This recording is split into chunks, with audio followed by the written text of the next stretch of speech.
Hello again, everyone, and welcome back to the House of Devlin. I'm Big Al Devlin, and today's video is going to be looking at it's a Warhammer 40k video. It's going to be looking at the Imperial Knights, and specifically, it's going to be looking at the narrative that exists behind my own knightly order. I've given a lot of thought to the society and the background and the narrative ultimately behind my army, and as a result I've tailored my army list, which I'll do in another video, kind of around that narrative, and they've kind of almost fed one another. You building your army, you're thinking, well, why would I have that in my army? Well, then you kind of think of a reason to fit it in, but then you think of a cool narrative and you think, well, how can I reflect that in my army list also? So it kind of goes both ways. But my knightly order are called the Avarrian Firstborn. That's the knights themselves. But they also fight alongside the Bastards of Avarrian, which is the home world where the knights live. Okay, the knights are the nobles and the royalty that rule over the planet of Avarrian, which is in the eastern fringe, actually very close to the Ultima Segmentum. It's kind of on the border of both of them, but officially is in the eastern fringe of the Imperium. And in their early days, they were at war quite a lot, obviously during the expansion of the Imperium and so on and so forth. And the knights themselves found themselves dwindling in numbers. The noble families found themselves sometimes losing entire households that existed within their home world. And so to counter this, what happened was they developed a system that is actually quite unique to their planet in comparison to the other knightly worlds and quite a lot of the other Imperial worlds. I mean, there's a lot of Imperial worlds, so I'm sure some of the Imperial worlds out there utilize a similar system. But for regards to the Imperial Knights, it's quite a unique system. Now, it's unique not because it's a feudal system or, essentially based on medieval times where there's a royalty and a peasantry. That still exists. That's very typical of a knightly world or a knightly order, where there is royalty at the top and peasantry at the bottom, and that's it. There is a complete distinction between the two different classes of individual and people who live on the planet, and the ruling elite are the knights themselves and their families, and that is no different on the planet of Avarrian. But because of their quite as I say, heavy start in history, where they did lose a lot of their numbers, they introduced basically amongst the nobility they abolished marriage.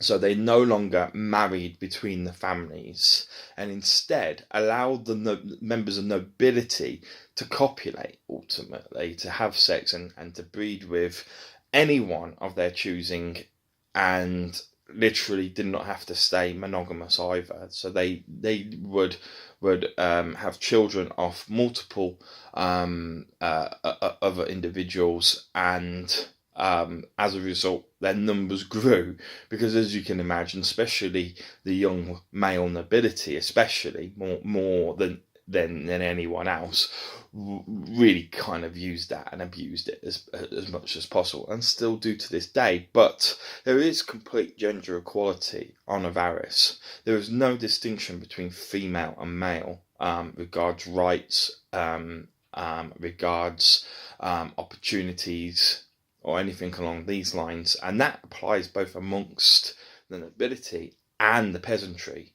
There is no distinction between gender, and so you do actually get a lot of females also having children, outside of, as I say, monogamous relationships. It's seen as a normality amongst the nobility. Now, what's interesting and what creates the sort of border between the members of nobility and the members of peasantry, even more so than on other feudal knight worlds, is that there is marriage amongst the peasantry. The peasantry actually see it as part of their sort of ancient rites, and that they see it as a good thing that they get married and form monogamous family relationships and things like this. But the nobility see it as a responsibility more than anything else, of course, not to commit to an individual. Now, of course, one may ask, well, how does essentially the lands, the titles, so on and so forth, get passed down the bloodlines and the families? Well, this was, again, simply solved. Basically, the first noble born, and that is true noble born, that is, your mother's a noble and your father's a noble. If you're of true noble birth and you are the firstborn of one of those other firstborns, if they themselves were firstborns, then you will inherit everything they have, all the titles, all the lands, all the riches, and of course you will also inherit their knightly armour. Now the Knights of Avarrian, or the Avarrian firstborn, as I say, they're often known, love their Dominus class knights. They do use other knight patterns also, but they love their Dominus class knights as a symbol to signify, I'm the firstborn, I'm the most powerful, and as a result I'm going to literally pilot the biggest class of knight that you can possibly imagine, which is of course the Dominus class pattern of knights. This, as I say, knight armour is passed down only to the firstborn of the family itself. Now, the firstborn, as I say, doesn't matter regards to gender equality. If the firstborn's a girl, doesn't matter, she gets the armour. If the firstborn's a male, doesn't matter, he gets the armour, the titles, the lands, but also the responsibilities that come with it. And obviously a lot of the responsibilities are statesmanship kind of responsibilities, running their sector of the planet, so to speak, running the finances, and seeing the production potentially of other knightly armours if their family gets so rich. And so, they will, of course, develop Questoris class armours for their brothers and sisters if they're a very rich family, but the mass majority of the families prefer to support their Castellan robots with Armiger class knights, and it's the Armiger class knights that are typically ridden or mounted or piloted, depending on how you want to word it, by the second and third children of a particular family line. Now, as I say, it's the responsibility of the firstborn to make sure that their brothers and sisters, even though they inherit nothing, are still looked after and kept to the life that they are accustomed to. They can't marry them off so that they can get money or lands from other families or anything like that, because of course the marriage system doesn't exist, and so it really is down to them to make sure that their bloodlines are looked after as much as possible. And as you can imagine, because of all this copulation essentially without any marriage or monogamous relationships, essentially almost slowing down the process, you do actually get quite the nobility class is actually quite a large class amongst the Avarrians, the people who live on the planet of Avaris, and they they're nothing in number compared to the peasantry, but they're a much larger number than other knightly worlds, for example, and that was the whole purpose of introducing, as I say, or abolishing, even more to the point, marriage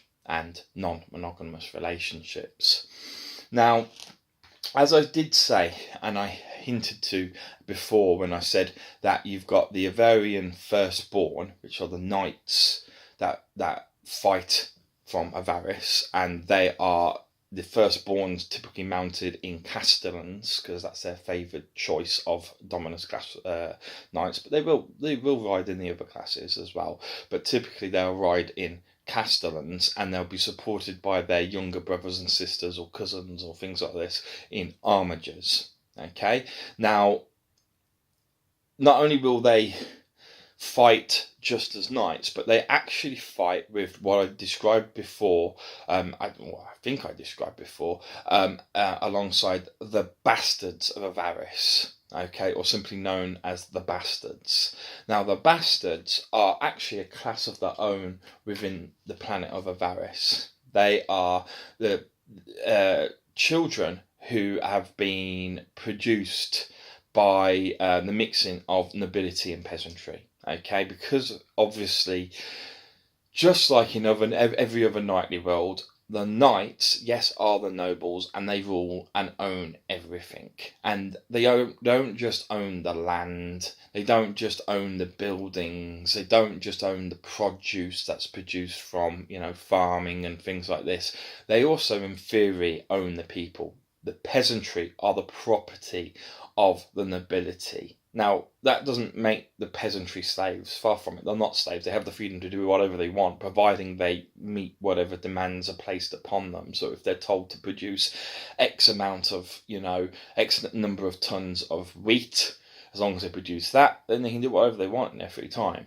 Same with, if they work in the factories, they've got to put in so many hours producing technology or whatever it might be, and once they've done that, then they do have to some degree, as I say, free time, and then they're not owned in that sense. They're not forced to perform duties beyond what simply would normally be expected of them, but they are still, regardless, seen as the property of the nobility. And so as a result, the nobility see it as, well, their right to kind of play with their toys, so to speak, because they are not bound by monogamy, and they are sort of encouraged to spread their seed as much as possible. They will actually breed, females and males both breed with the peasantry. And this is where the bastards are produced, because the bastards are a class on the planet of Avarrian that is a kind of almost transitional class between peasantry and nobility. They are actually recognised. They're not like in a lot of like past medieval periods, for example. They're not discarded and simply gone, they're illegitimate, they don't count. Okay, the only time they count is if the king has no sons and he has a bastard son. Well, maybe he might have a claim to the throne if we're desperate, if we need a child of the king's bloodline on the throne if it saves a civil war. It's not like that on Avarrian. On Avarrian, the bastards are recognised as the children of nobility. They're not true nobles, and they're never given a term nobles. Nobles are people who are born, as I said, of noble mother and noble father. But the bastards themselves have been produced by either noble mother and peasant father, or noble father and peasant mother, or whatever, So they're half peasant, half nobility, and some are actually more than half nobility, because if they've got if their mother was also a bastard and has then been bred with, then obviously they're 3/4 nobility in theory. But that doesn't matter. They can be 99% nobility and 1% peasant. If you're 1% peasant, you're still a peasant in the eyes of the nobility. You are of noble birth, but you're not a noble. You're still a peasant. And this is the mindset that the Avarrian nobility have. The Avarrian, the Knights of Avarrian have regards the other people who live on their planet. But as I say, the firstborn of each family line, well, what happens is their firstborn who's a true noble will be the one who inherits everything, but that may not actually be their firstborn. Their firstborn may, of course, be a bastard, but their firstborn is theirs, and their secondborn and their thirdborn, these are all part of their family. And basically what happens is working out whether the children belong to this household or that household or this household, because there's several households that rule over the planet. There's about 5 or 6 families who rule over the planet amongst the knightly class, the nobility.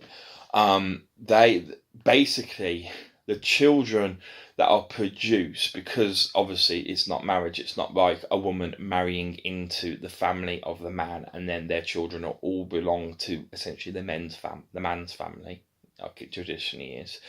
Basically, it's all done by what number are you in your family. If you are the third born child of a noble of one of the noble families, and you happen to marry the fifth born child of another family, then all the children that you produce with, well, no, not marry, you don't marry them, but you have children with them, then all the children you produce with that fifth born will be your children, and they will belong to the household that you belong to. But then let's say you go along and then you have a child with a second born of either the same family or another family, then that child will not be your child as such. You'll have access and you'll be able to help raise them. Obviously, it's not that's not there's no obligation, but because, as I say, they are become the responsibility of the family that they belong to.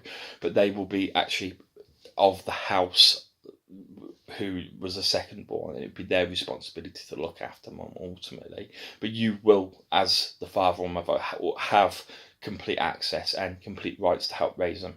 Okay, but when it comes to war, it's the family with the highest born parent who can call them up and put them in armor, or if they're particularly rich, put them in Questoris armor. Okay. Regards to the firstborns, the only law that they have that is in regards, marriage and all the rest of it, is that firstborns cannot copulate with other firstborns. And that's mostly because they don't like sharing their castellan robots. Because the firstborn marries, has children with another firstborn, and they produce the firstborn child amongst themselves, then that firstborn child will inherit the titles and lands of both families, essentially wiping out one household, and will inherit two dominus class armors, and that's simply unacceptable. Can't be done. It doesn't work. And if it does happen where a firstborn has a child with a firstborn, they are simply seen as a major noble, but they will not be recognised. They have to pick a household. They can't be recognised in both households. They will have to be the firstborn of one or the other, and it will be that child's decision when they reach age, when they become of age. And they'll choose their household. But once they choose it, and that's it. There's no going back. And then the second-born amongst them, if they do have a second-born, or the other first-born of whatever the household that they didn't pick, will then become, of course, the first-born of the family that, the other child didn't pick. Now, with regard to the bastards, as I say, these are a transitional class, and even though they're not true nobles, they are of noble birth, and as a result, they are the responsibility of those who, of the firstborn of the household that spawned them, so to speak. And so, consequently, because they are of noble birth, they do deserve more than what the typical peasant would have, which is basically nothing. They're not given a lot. The knightly households and the nobility of Avaris do not like peasants. They, as I say, they see them as their property. They don't really give them any real rights. They give them freedom, but that's about it, But they don't really have a lot of freedom, because most of the time they are worked, and they might only have like an hour a day to themselves, So it's not, they do have freedom, just not a lot of it, essentially. And as you can imagine, this is not good for someone of noble birth. And so, as I say, within Avaris, they do recognise the bastard children, the illegitimate children in theory, of the nobility still as of children of noble birth. Not nobles, but children of noble birth. And they will, as a result, make sure they are looked after better than a standard peasant. And the way that they came around this was they created the bastards. And that really shows the typical Avarrian mentality towards the peasantry. They don't like them. and they don't like the fact that really they have bastard children with peasants. But so they'll call them what they are. They're bastards. That's what they are. But that's the name that they are given, and they form essentially the very elite planetary defense force of the knightly households. Okay, so these guys form essentially the military police of Avaris,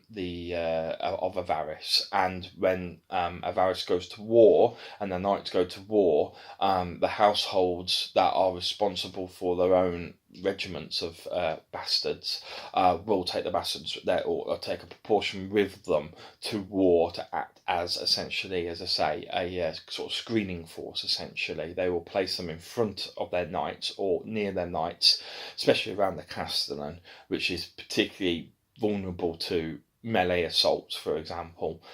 They will keep the infantry around the castellan to support, and around the armigers to protect them as best as possible against melee assault. So the infantry are there to take territory, and first and foremost to protect the knights at all cost from melee assaults, because the knights sort of approach to warfare is one that they don't want to get their hands dirty. They look down their nose at pretty much everything and everyone out there other than themselves, and so typically this is why they actually are given the same rules as the House Cadmus. The House Cadmus have this same approach towards the peasants, so to speak, which could be orcs, could be elves, Eldar, could be anything. Could be other human factions. It doesn't matter. They see them as beneath them, and so unless they count as Titanic, or with over 14 wounds, I think it is, or whatever, they get bonuses against them to show their complete contempt and dislike for the lesser people. And so they really, when they bring their armigers, when they bring their castellans to war, their castellans and armigers are typically there to take down the big things in the enemy army, the things worthy of being shot at. They don't want to waste their ammunition or waste their time blowing up orc trucks. They'd rather go after the stompers, which is typically what a castellan would go for anyway. But the armigers, being second and third borns, do realise obviously their role is more of a support role to the castellan, and will go after the smaller vehicles. One, because they can destroy them. They're not going to do a huge amount of damage to a stomper, for example, but they will do some damage.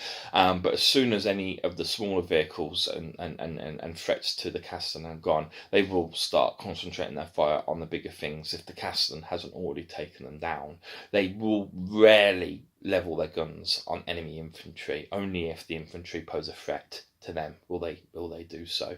That's the job of the bastards, and that's why the bastards were created.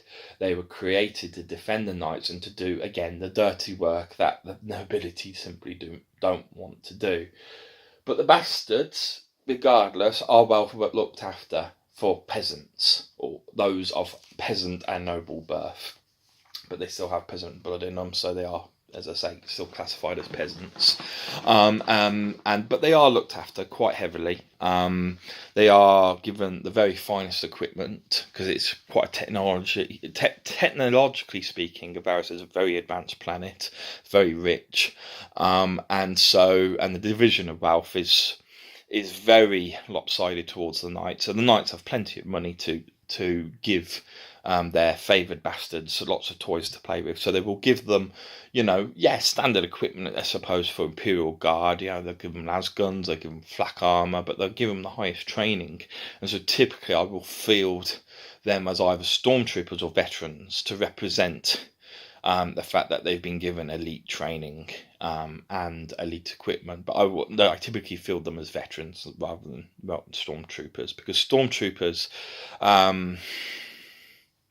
or scions, whatever you want to call them, they are really something quite unique to the Imperial Guard, and I don't want to sort of try and copy that. So they are. What I do is I field a separate detachment of Imperial Guard, but where it's a vanguard detachment, essentially. So I have all elites, and they're composed completely of veterans, but also psychers.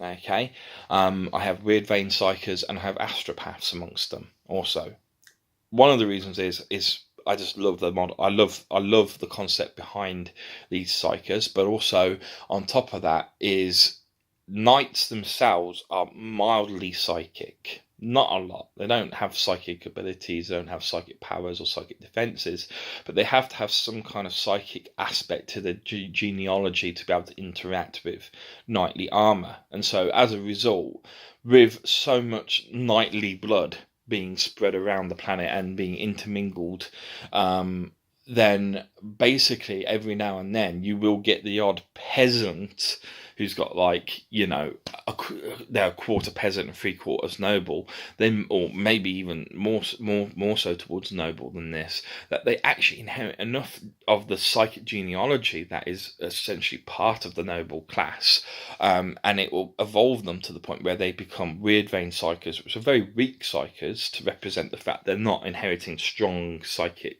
genealogy, or astropaths, which again are quite weak psychers on the battlefield but have a specific role. So they do actually have a high proportion within their society of psychers, weak psychers, but still a high proportion compared to other planets because of the way that the nobles spread their seeds, so to speak. And so that's represented on the army list also, with a presence of weird vein psychers. Even though they're quite a weak unit, they're still there to represent the narrative and the fluff, and occasionally you get the odd astropath in there also. In addition to this, when it comes to picking generals, obviously the general will always be the castellan, who will be the firstborn of the army. But if you can't fit a castellan in, which you typically can't under sort of 2,000 points, well, you can in 1750, sort of around that. But basically, if you're not fielding a full-sized army, you'll typically have armigers, armiger Helverins, in your army, and a block of Imperial guards. So the castellan, the firstborn, basically won't waste his time fighting such small battles. It's not worth his or her time, wasting time doing this. So instead, he or she will allow the bastards and the armigers to prove themselves and to go fight for them and deal with whatever threat it might be. In this case, the general in question will actually quite typically could be, obviously an armiger, and if there are armigers present, quite possibly one of them will be picked. But because of the way that it goes, if there is amongst the bastards a bastard child, a favoured bastard child of the castellan, which often there is, then he will, whether he's a company commander or platoon commander, doesn't matter, he will be the general. Even though, in theory, it should be the armigers, one of the armigers who are of noble birth. But,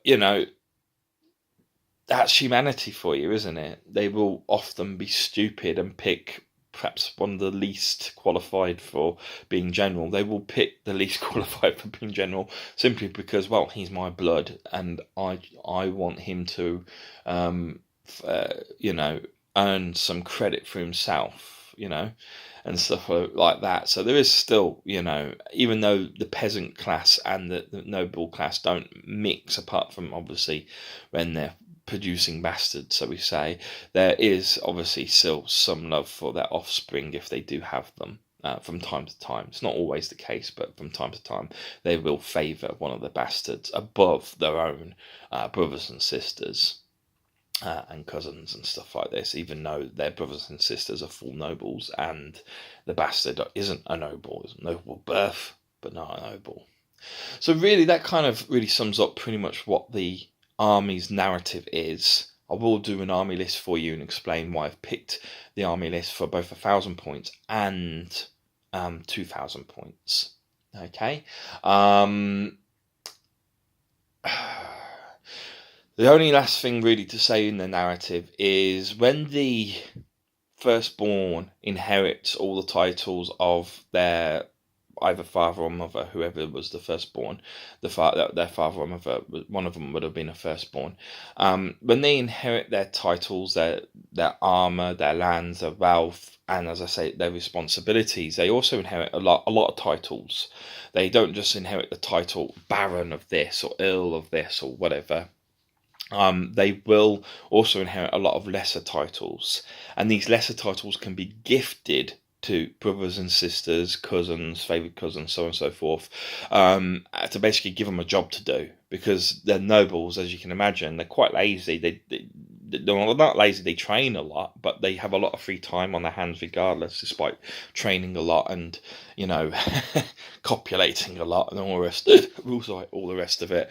And so what they will do, the firstborns, they will give those who they feel are best for the job. Typically, they will give them titles such as Master of Finance or whatever it is to one of their brothers or sisters, and it's their role and job then to share the burden of looking after the finances of their household alongside the firstborn, or it's their burden to do it entirely.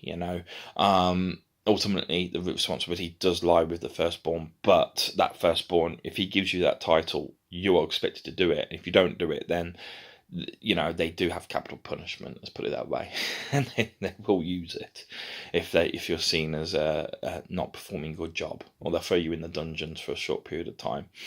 So that's the only thing, is the passing on of titles. They are spread amongst the brothers and sisters. They are given titles. If not, they simply have the title Sir or Lady if they've not been given a specific title from their firstborn brother or sister. Simply if especially if they're sort of low down, they're a cousin or second cousin of the firstborn, it doesn't really matter then. They're not really high up in the sort of the tree, so to speak. I believe that's covered pretty much everything regards the sort of... Oh yeah, and there is one ruling family on the planet of Avaris. I haven't thought of a name for them yet, but there will be one ruling family, and that family has been the ruling family since the beginning.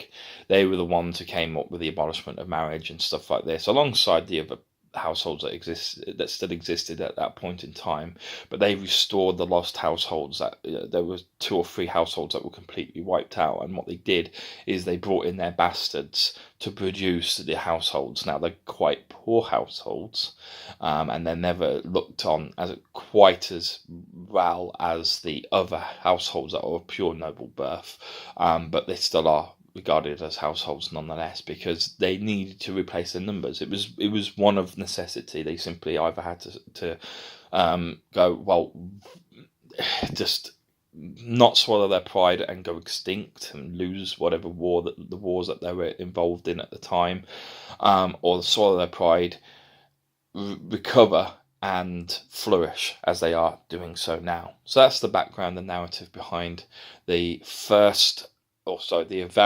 Avarrian firstborn and the bastards of Avaris, which is essentially the army that I'm going to be running in 40k. I've done a lot of models for them already regards the bastards. There's quite a few bastards that have been done, and I'm going to start work on the Avarrians very soon. You will have seen me sculpting the bases for them. I've gone, beyond that now. I've started doing models, and it's going to look really good. I can't wait to show you some of the models.